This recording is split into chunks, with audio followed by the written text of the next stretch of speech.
Okay, so as we're there on page 185, this is a section in which districts for merger, which is neither possible nor practical or both.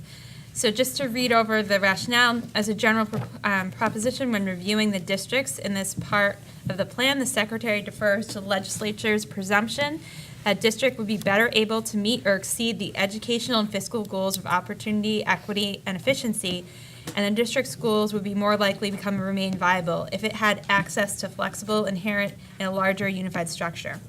This group, however, consists of districts that are geographically distant from other districts that share an identical operating tuitioning structure. In each instance, movement into a larger unified governance structure can occur only if the voters of the districts and or voters in one or more of the other districts in the region are willing to compromise regarding grades for which they operate schools and those for which they pay tuition. The Secretary has found not possible or a practical way in which the state board can require a merged government structure for the districts listed below, even if the board were to determine the merger is necessary to create a sustainable entity capable of meeting the Act 46 goals. And then it lists plans in here 34 through 43. To help us with this, the agency has created maps. So I think that we've gotten enough for everybody around here. They're quite large.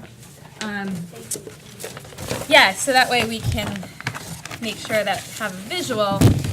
So they made them, and they're also up here on the wall behind us. And these maps right here, and again, I think this is Brad and your team. Did you create the maps? Thank you. And it goes over the different grades tuitioned, and so you can see a visual through the state and how that works. And Brad, did you want to just any comments about the map at all? I'll give credit where credit is due. Julie Robinson, who worked with me, is the one who did the maps. But they're updated. They're showing all voluntary mergers. There's a lot of information on them because the different cross lines are showing what grades they're tuitioning.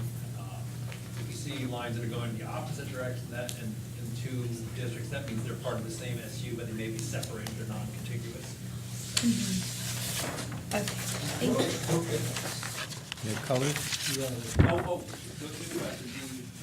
up here for a second. Yeah, if you want to just introduce yourself to the record. I'm Brad James, Agency of Education. Without a microphone this time. The colors, the orange are the ones who have all, or orange, gold, whatever color that is, I never have figured it out. These are the ones who have voluntarily merged so far at this point. Okay, that's who they are. When you see a white district, that is a pre-K through 12 district. They either operate pre-K through 12, or they operate some grades and tuition other grades, or they tuition everyone. The ones that are colored within the green boundaries are supervisory unions. The ones that are colored are school districts, elementary school districts, and part of a union high school or elementary school in some cases that sit over the top of them like this. So up here in Orleans Central, we're looking like this. All the school districts all the towns are green. That's because they all go to Lake Region Junior High School. Okay. Same thing happens here for Blue Mountain. Oxbow and Bradford is green. Those colors are hard to see, but the purple down here is Brattleboro Union High School. Okay, so it's got 1, 2, 3, 4 elementary school districts below it. Then it's the Union High School, and Vernon was able to vote themselves out due to special legislation a couple years ago. They're no longer a member of Brattleboro Union High School. Does that explain it? Was that too quick? I know you guys can't see. So the solid colors aren't necessarily the same. No, it represents a union district. Yep, okay, got it, yep. And all the circles are the MUDs.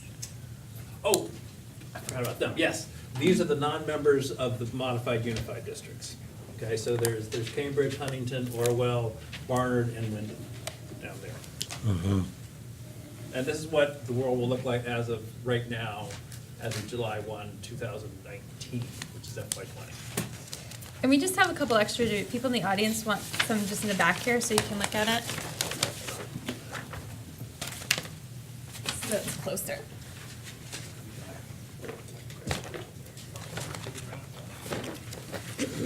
Another one in here? Yeah, there's, That's all yours. you need,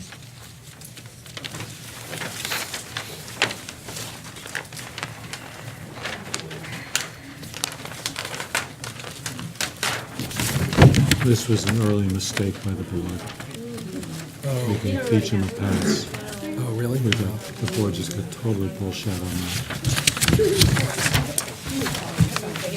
And Brett, will this be available online for people that are able to access the agency? Yes, I will write that down right now. Okay, okay, thank you. All right, so here is the visual, that's what a lot of board members,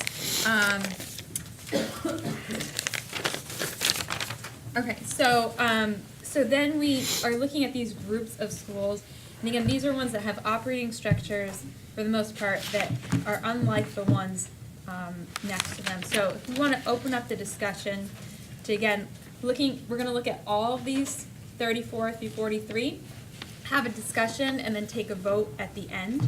So that way they're all ones that are similar. And again, the secretary said, accordingly, the secretary does not propose that the state board merge the governance structures of any of the following districts. So these Arlington, Canaan, Coventry, Sharon, South Hero, Stafford, Thetford, Vernon, Windsor, and Wolcott school districts were set aside by the secretary. So comments, questions on these? Bill? Want to start with Arlington?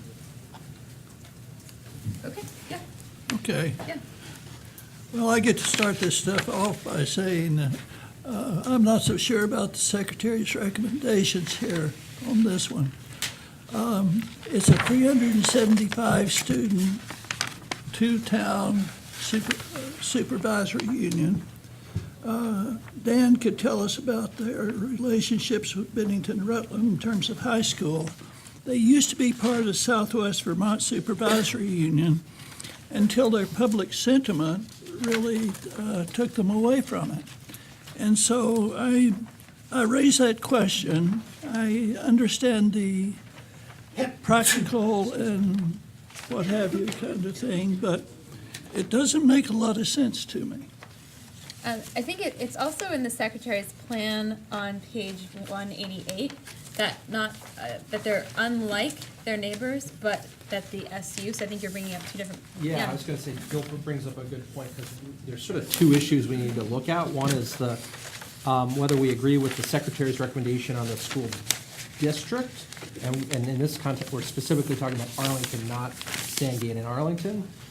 And then where Bill's going is, there's another conversation we need to have about whether they should continue to remain within the SU.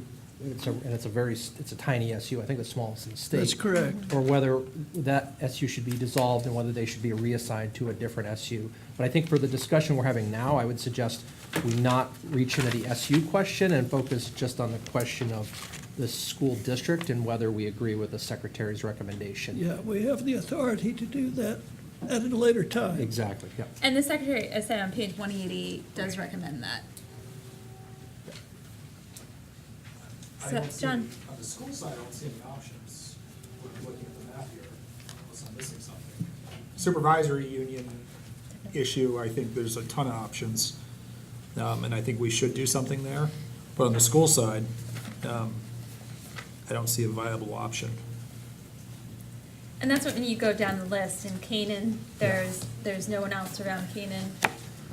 Oliver? Yeah, I was gonna say, I mean, I looked at all of these and I don't see options for any of these that are really viable, so I would suggest just for the, sake of efficiency, if anybody thinks differently, we should talk about those, otherwise we probably can move forward. Is there anyone that feels differently about any of these areas? I don't see any options on these. Okay, I would like, I have Coventry, a lot of this probably has to do with what the limitations we have on the law. But there are a lot of these that just don't make a lot of sense. I would agree on that. But looking at Act 46, I think that, following, I agree with Bill that a lot of these don't make sense as standalones, but Act 46 is what it is. and we can't change operating systems. Right. And that's Yeah. one of the guardrails that's Yep. very Yep. specific in the law. It couldn't be any clearer. Right, Yeah. that, This is a new language. and because This is the they, new language. I mean, places like